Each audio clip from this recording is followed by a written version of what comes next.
कहा, हमारा तो अपना कैंडिडेट था बडगाम में, और जी। हमारा कैंडिडेट, हमारा परफॉर्मेंस अप टू मार्क नहीं रहा। लेकिन एक बात which is very clear, very categorical, very specific, that National Conference has lost its sales.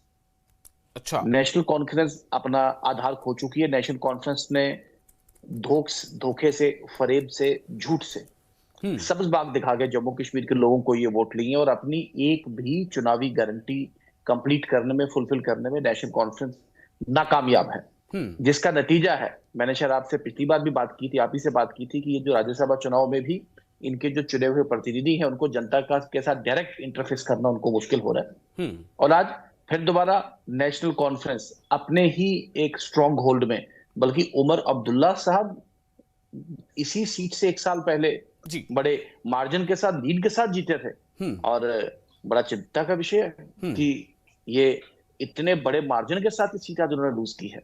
तो मुझे लगता है कहीं ना कहीं इंट्रोस्पेक्शन जरूरी है। जी। और ओवरऑल हमारा मानना है, national Conference has lost it's credibility, his chief minister virtually lost. ये कोई जी। छोटी बात नहीं है बडगाम में। और Bharatiya Janata party, despite all odds and criticism, Nagrota में इन फ्लाइंग कलर्स निकल के आई है।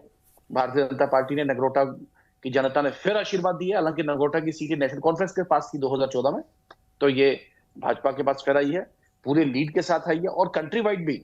जी, इस मैं जी। डीडीसी के इलेक्शन में दो लोग जो थे, वो तीन लोग, सॉरी, भारतीय जनता पार्टी के मैंडेट पे वो डीडीसी का इलेक्शन डायरेक्ट चुनाव था जो लोगों में जीत के आए थे। लेकिन वर्ष 2024 का चुनाव, वो फेक और फ्रेम्ड नैरेटिव्स एक बनाए गए, अच्छा। शेडो बॉक्सिंग करने की कोशिश की गई। भारतीय जनता पार्टी आई तो पता नहीं क्या आपका हवा भी ले जाएगी, जो आप मुफ्त में इन्हें, हम सरेंडर देंगे, नौकरी देंगे, हम जी। आपके क्षेत्र में मुफ्त की बस सेवा में करेंगे, हाँ। हम डेली वेजेस को पक्का करेंगे। लेकिन एक भी कमिटमेंट ये पूरा करने में नाकाम रहे। और इस एक साल भी, मेरे मित्र, मेरे दोस्त, I appreciate his sense of concern for the सरकार।